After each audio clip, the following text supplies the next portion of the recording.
Had another reactions hitting the White House, a very snowy White House right now.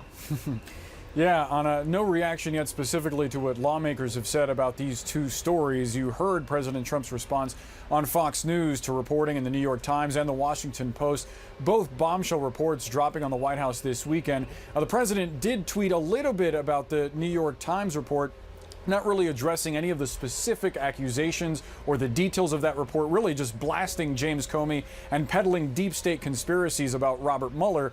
Press Secretary Sarah Sanders put out two statements about both of these reports. They're very, very similar. Not only does she dismiss these reports, but she suggests in both of them with very similar language that President Trump has been tougher on Russia than President Obama was. Anna, you know this well. We've all seen the photograph of President Trump publicly pressing Vladimir Putin on the issue of Russian election meddling, something that President Trump has never done.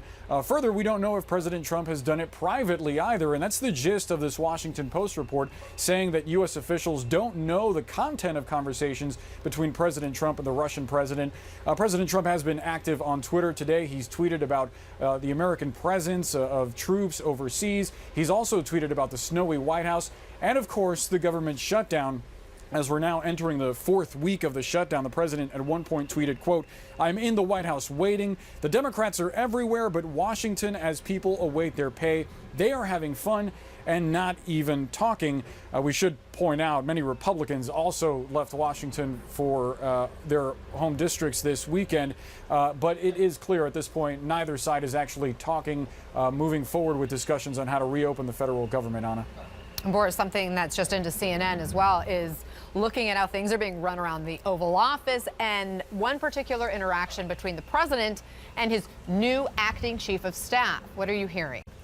Yeah, this is a bit of an eyebrow-raising statement the president apparently made to his new acting chief of staff, Mick Mulvaney.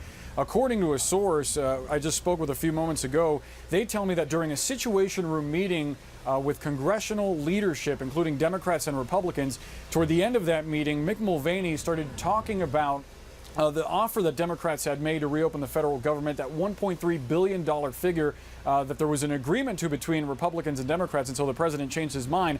And the president, mid-sentence, cut off Mulvaney saying, quote, "Stop, stop, just stop. What are you doing? You are effing it all up, Mick." That's according to an official who was in the room for the negotiations. And according to the source, there was shockingly no reaction at all from anyone in the room.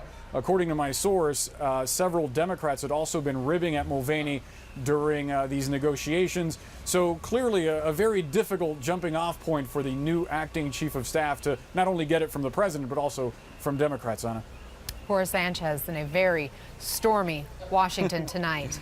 Thank you. With us now, thanks. CNN presidential historians Douglas Brinkley and Tim Naftali. Doug, there's this quote from the Washington Post. "No detailed record, even in classified files, of Trump's face-to-face interactions with the Russian leader at 5 locations over the past 2 years." Just how unprecedented is that? Well, certainly since the end of World War II, it's unprecedented. FDR met with Stalin, Joseph Stalin, at Yalta, and there weren't great notes kept on that, and it created a lot of confusion in the early Cold War years because nobody knows what was said. But since that point of time, we've always had other people in the room, and FDR had people in the room to say what they thought occurred.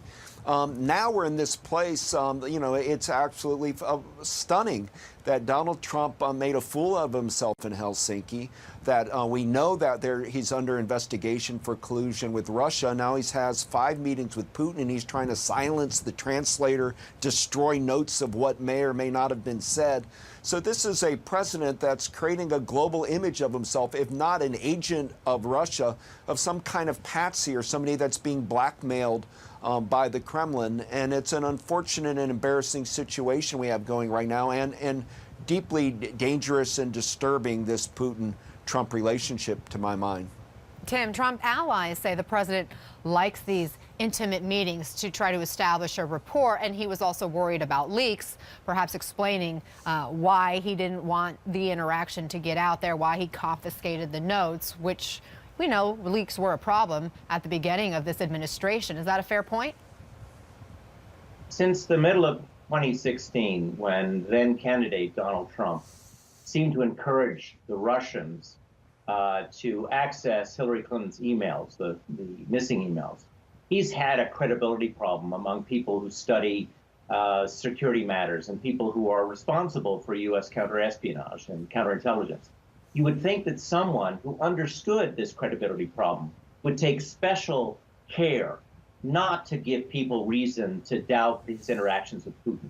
What is so striking about this information, the reporting of the Washington Post, is that it seems that not only is Donald Trump not concerned that his government be fully informed on what he's saying to Putin, he's actively attempting to prevent his closest associates from knowing what he's saying to Putin privately.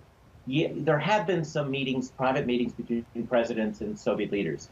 Richard Nixon, for example, had a 15-minute meeting alone with Brezhnev and Brezhnev's interpreter. He, by the way, taped it. But no one at that point was thinking that Richard Nixon was going to give the store away to Moscow. But Donald Trump is in a different situation. There are many legitimate questions about Donald Trump's interest when he talks to the Russians. And for him, in that environment, to be so secretive is worrying, troubling, and a little suspicious. Now, the president and the White House have continued to sort of brush this off and try to hammer home this message. If you ask the folks in Russia, I've been tougher on Russia than anybody else, probably any other president, period. But certainly the last 3 or 4 presidents, modern-day presidents, nobody's been as tough as I have from any standpoint. Doug, is that accurate? Put that into context for us.